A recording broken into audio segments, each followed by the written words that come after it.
طالبة العلم البشرى من نور الفوز الوضاح قد نلت طموحا يا نبضي طالبتي شمسي بصباح. بسم الله الرحمن الرحيم. الحمد لله والصلاة والسلام على رسول الله وبعد.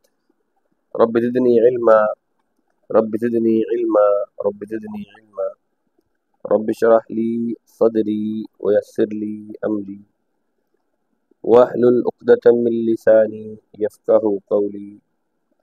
اللهم لا سهل إلا ما جعلته سهلا وأنت تجعل الحزن إذا شئت سهلا. رب إني لما أنزلت إلي من خير فقير رب إني لما أنزلت إلي من خير فقير رب إني لما أنزلت إلي من خير فقير.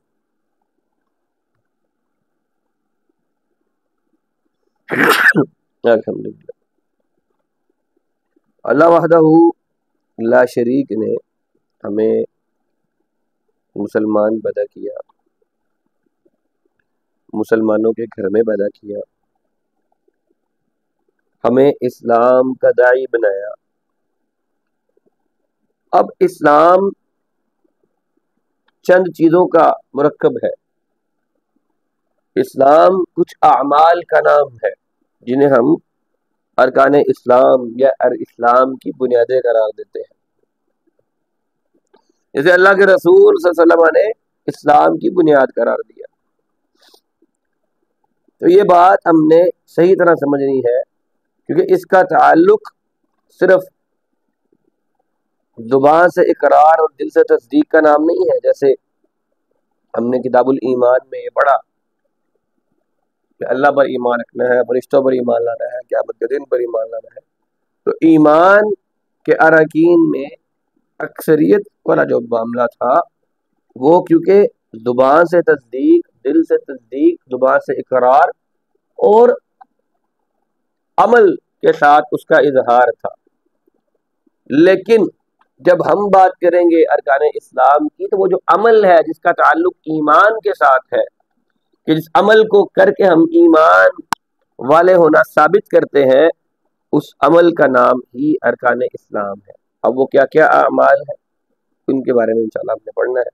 صحیح بخاری اور مسلم میں حدیث ہے، اللہ کے رسول صلی اللہ علیہ وسلم نے ارشاد فرمایا بنی الاسلام علی خمس شہادت ان لا الہ الا اللہ وان محمد رسول اللہ واقام الصلاة وایتاء الزکاة وحج البیت وصوم رمضان.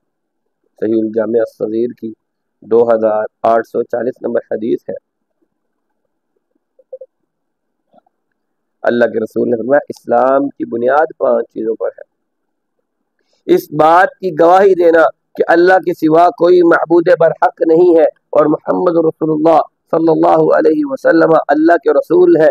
نماز کو قائم کرنا، زکوٰۃ کی ادائیگی اور بیت اللہ کا حج کرنا اور رمضان میں روزہ رکھنا.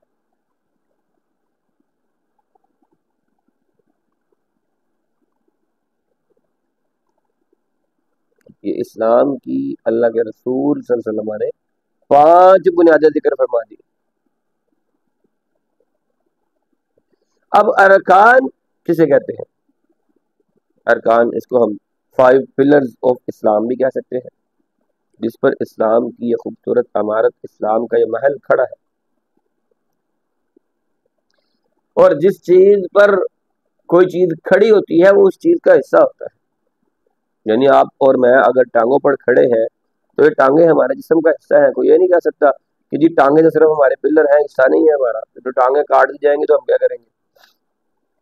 تو ان 5 اراکین کے بغیر اسلام کی اس عمارت کا کھڑے رہنا یہ ممکن نہیں ہے. ان 5 اراکین سے ہی اسلام کی عمارت کی تعمیر اور تکمیل ہوتی ہے. تو 5 رکن کون سے ہیں؟ اللہ اور اللہ کے رسول صلی اللہ علیہ وسلم کے بارے میں گواہی دینا. اللہ کے بارے میں گواہی دینا کیا ہے؟ لا الہ الا اللہ محمد رسول اللہ ہم بھی پڑھتے ہیں. صحیح بخاری اور مسلم کی حدیث میں نے پہلے بھی ذکر کیا بنی الاسلام علی خمس شہادت اللہ الہ الا اللہ وان محمد رسول اللہ، کہ اسلام کی بنیاد 5 چیزوں پر ہے۔ اس کی پہلی چیز کیا ہے کہ اس بات کی گواہی دینا کہ اللہ کے سوا کوئی معبود برحق نہیں ہے اور محمد رسول اللہ صلی اللہ علیہ وسلم اس کے بندے ہیں، اس کے رسول ہیں۔ تو آج ہمارا پہلا جو رکن ہے وہ یہی ہے، لا الہ الا اللہ محمد رسول اللہ، شہادت توحید و شہادت رسالت۔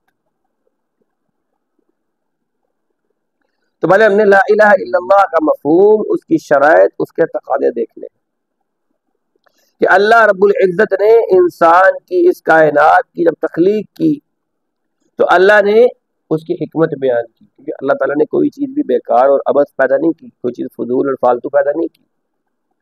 اللہ نے انسان کے بارے میں کیا فرمایا، وما خلقت الجن والانس الا لیعبدون، سورۃ ذاریات کی آیت نمبر 56 ہے۔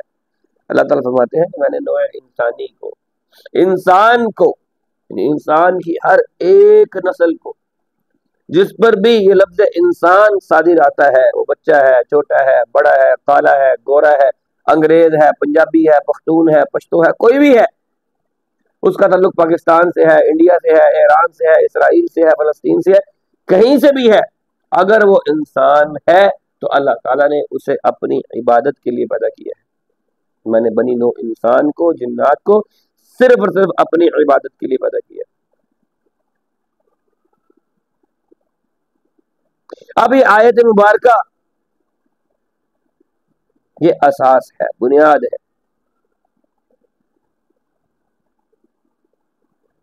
اس بات کی۔ اب جب ہم نے کہا لا الہ الا اللہ تو گویا ہم نے اس آیت کا اقرار کیا، کس آیت کا، وما خلقت الجن والانس الا لیعبدون، کہ اللہ تو نے ہمیں عبادت کے لیے پیدا کیا تھا۔ تو ہم کیا کہتے ہیں، لا الہ، کوئی الہ ہے ہی نہیں، کوئی معبود ہے ہی نہیں صرف اللہ کے سوا، اللہ ہی ہے جس کی عبادت کی جانی چاہیے، اس کے سوا کوئی لائق نہیں ہے عبادت کے۔ اور تمام انبیاء کی جو دعوت تھی وہ کیا تھی؟ اللہ تعالیٰ فرماتے ہیں وَلَقَدْ بَعَثْنَا فِي كُلِّ أُمَّةٍ رَسُولًا أَنِ اعْبُدُوا اللَّهَ وَاجْتَنِبُوا الطَّاغُوتَ، سورۃ نحل کی آیت نمبر 36 ہے۔ زور و شور سے بارش ہو رہی ہے بھائی، کہ ہم نے ہر امت میں رسول بھیجا اور اس کے ذریعے سب کو خبردار کر دیا کیا، کہ اللہ کی عبادت کرو اور غیر اللہ سے بچو۔ اب تمام تر انبیاء نے اپنی اپنی قوموں کو، اپنی اپنی امتوں کو جو دعوت دی وہ کیا تھی؟ کیونکہ جب شرک کے گٹا ٹوپ اندھیرے امتوں پر چھا جاتے ہیں تو پھر انبیاء اللہ تعالیٰ مبعوث کرتا ہے کہ جاؤ اور میرے بندوں کو بندوں کی بندگی سے نکال کر ایک اللہ کی بندگی پر، بندوں کے رب کی بندگی پر لگاؤ جا کے۔ وَلَقَدْ بَعَثْنَا فِي كُلِّ أُمَّةٍ رَسُولًا، ہم نے ہر ایک امت میں رسول بھیجا اور اس کے لیے کہا کہ أَنِ اعْبُدُوا اللَّهَ وَاجْتَنِبُوا الطَّاغُوتَ، کہ صرف اور صرف اللہ کی عبادت کرنی ہے، طاغوت سے تم نے بچنا ہے۔ اور طاغوت کا ہم نے کیا پڑھا تھا کہ طاغوت کا مطلب ہے ہر ایک اس الہ کا انکار کرنا جس کی لوگ عبادت کرتے ہیں۔ تو یہ دعوت کیسے عام ہوئی؟ تمام تر کتابیں، تمام تر صحائف اسی دعوت کو لے کر اترے۔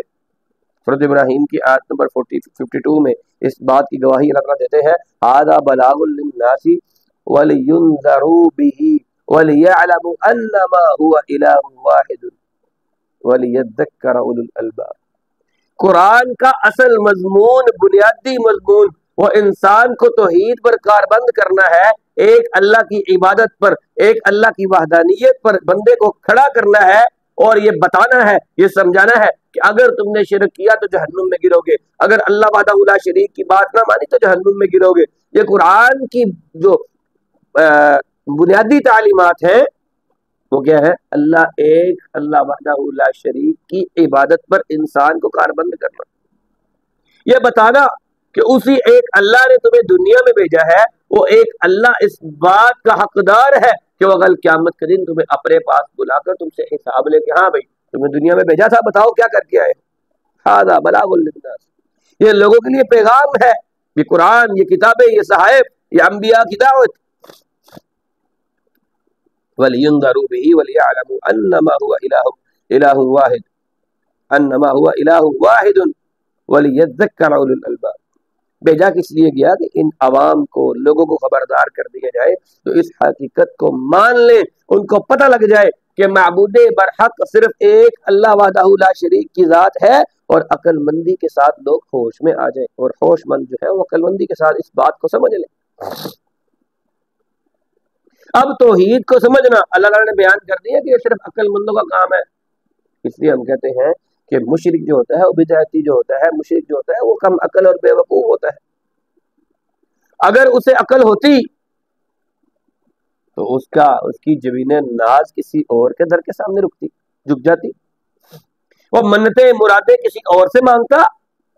کبھی بھی نہیں، کیونکہ مشرک کو عقل نہیں ہوتی، اس لیے اللہ تعالیٰ نے فرما دیا وَلِيَذَّكَّرَ أُولُو الْأَلْبَابِ کہ جو عقل مند ہے وہ تو نصیحت پکڑ لے، ان کو تو پتا ہے نا کہ اللہ وحدہ لا شریک ایک میرا الہ ہے، اسی نے مجھے پیدا کیا ہے، وہی مجھے مارنے پر قادر ہے، اسی نے میرے لیے زمین پر رزق کا انتظام کیا، اسی نے میرے لیے یہاں پر رہنے کا انتظام کیا، آسمان کو میرے لیے چھت بنایا، زمین کو میرے لیے فرش بنایا، اس زمین سے میرے لیے سبزیاں پھل اناج کو اگا دیا تاکہ میں اس زمین پر اپنا وقت سپینڈ کر پاؤں۔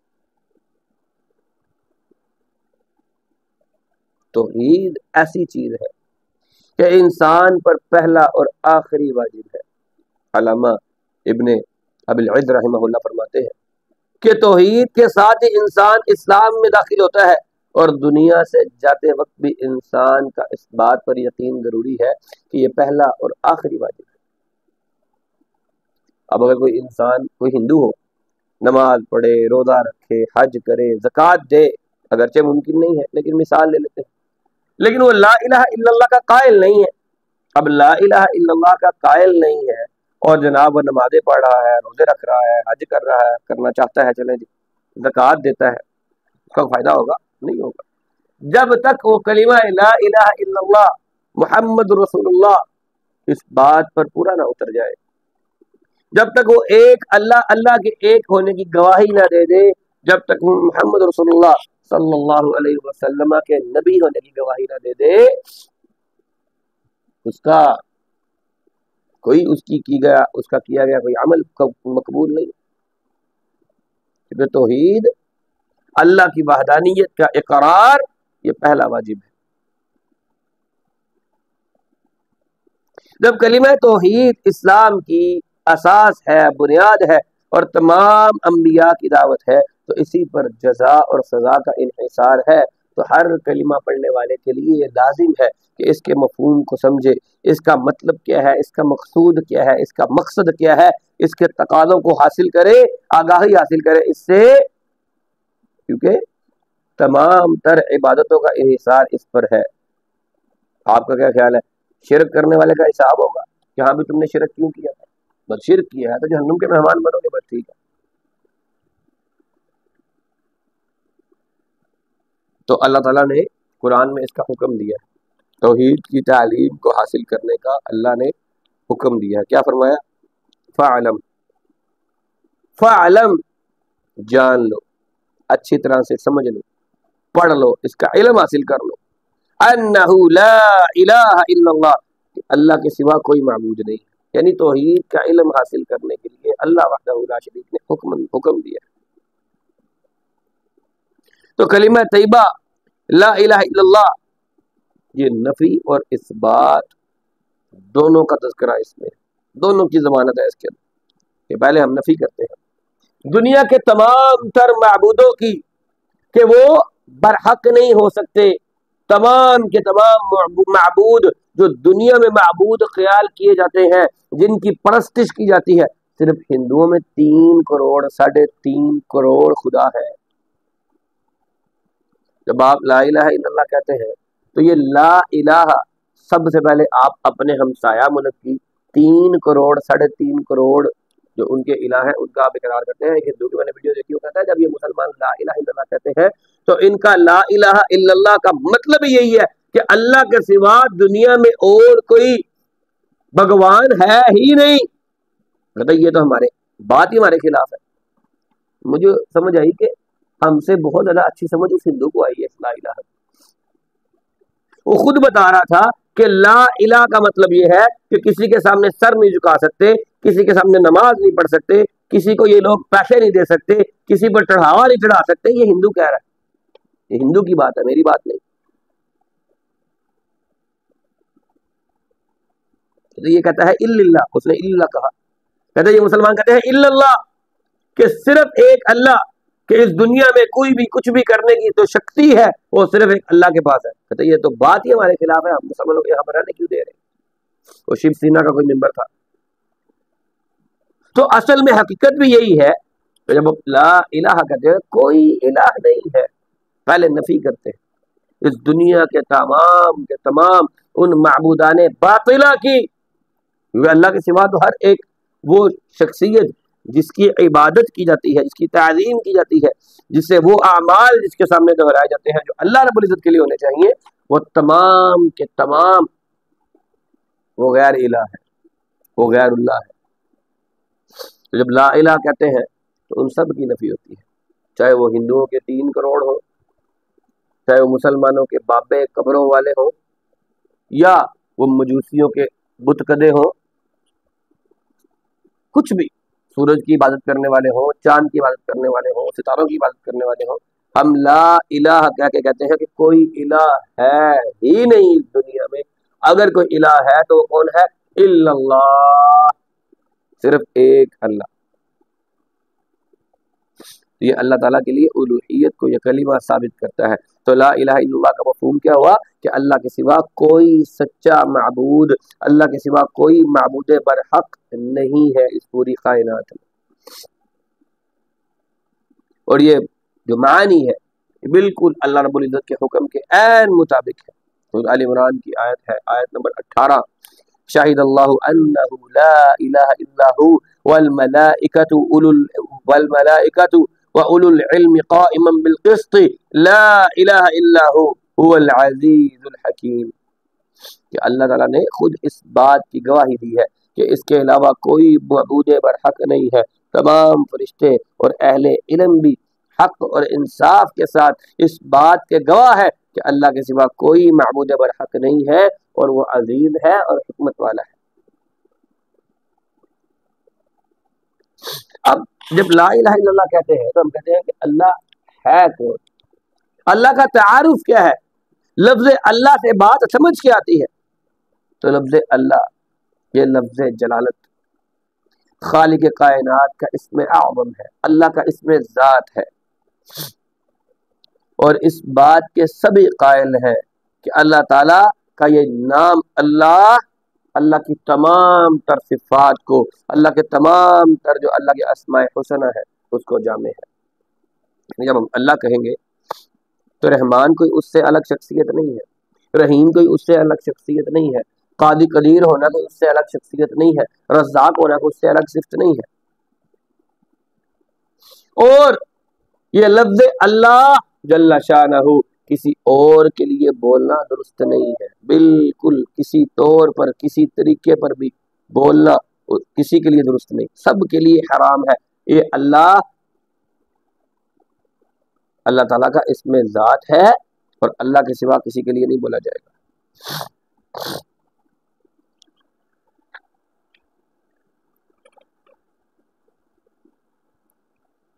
سیدنا عبداللہ بن عباس فرماتے ہیں کہ اللہ تعالیٰ وہ ذات کبریا ہے جسے ہر شے الہ مانتی ہے، جس کی تمام مخلوقات عبادت کرتی ہیں. ظاہری بات ہے یہ پرندے، یہ درخت، یہ چرندے، یہ سب کس کی عبادت کرتے ہیں؟ ایک اللہ. اللہ کے سوا تو کسی کی عبادت نہیں کرتے. صرف انسان ایسی مخلوق ہے، صرف انسان ایسی مخلوق ہے جو اللہ کے ساتھ کسی کو شریک کرتا ہے، ورنہ دنیا کے اوپر اس زمین پر جتنے بھی مخلوقات پائی جاتی ہیں وہ کسی بھی شکل میں ہو، وہ رینگنے والے کیڑے ہوں، وہ پیٹ کے بل چلنے والے حشرات الارض ہوں، وہ جانور ہوں، چوپائے ہوں، کچھ بھی، سارے کا سارے عبادت کس کی کرتے ہیں؟ ایک اللہ کی. تو امام قرطبی رحمہ اللہ یہ فرماتے ہیں کہ اس میں مبارک اللہ اس ذات کا نام ہے جو واجب الوجود ہے اور الوہیت کی تمام صفات کا حقدار ہے، ربوبیت کے تمام اوصاف سے موصوف ہے اور وجود حقیقی میں منفرد ہے، اس کے سوا کوئی معبود برحق نہیں۔ یعنی اللہ کا یہ جو نام ہے، جس شخصیت کا نام ہے، اس کا ایک وجود ہے۔ اللہ تعالیٰ کیا ہے؟ واجب الوجود، یعنی اللہ کا وجود ہے۔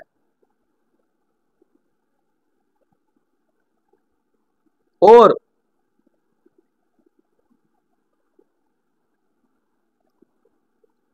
الوہیت کی تمام صفات کا حقدار ہے، یعنی اللہ تعالیٰ ایسی ہستی ہے کہ جس کی عبادت کی جانی چاہیے وہ ساری صفات اللہ تعالیٰ میں موجود ہے۔ ربوبیت، رب ہونا، اور یعنی رب ہونے سے مراد کیا ہے؟ پالنہار، پالنے والا۔ پالنے والے کی تمام اوصاف اسی کے پاس ہے، رزق وہ دیتا ہے، پیدا وہ کرتا ہے، مارتا وہ ہے، خیال وہ رکھتا ہے، معاملات کو سدھارتا وہ ہے، اور وجود حقیقی میں منفرد ہے، اس جیسا کوئی بھی نہیں، کوئی اس جیسا ہے ہی نہیں، اور اس کے سوا کوئی معبود برحق نہیں۔ اب ہم کہتے ہیں لا الہ، تو الہ کسے کہتے ہیں؟ حافظ ابن رجب فرماتے ہیں الہ اس ذات کو کہا جاتا ہے جس کی ہیبت اور جلال، محبت اور خوف، اور اس سے امید، اس پر بھروسہ، اس کے سے سوال، اس سے دعا، اور اسی کے پیش نظر اس کی اطاعت کی جائے کہ ہمیں محبت اس سے ہے، ہمیں خوف اسی سے ہے، ہمیں امید بھی اسی سے ہے، اس پر ہی ہمیں بھروسہ ہے، اور اس سے ہی ہم نے اپنی پریشانی میں، تکلیف میں اس سے سوال کرنا ہے، اسی کی ہی اطاعت کی جائے گی اور اس کی نافرمانی نہیں کی جائے گی۔ یہ سب کچھ اللہ عز و جل کے علاوہ کسی کے بھی شایان شان نہیں ہے۔ علم الشریعت غیث سح وابله فافتر قلب الفتى غضا وريانا لله در امرئ أفنى شبيبته يتلو ويحفظ إسنادا وقرآنا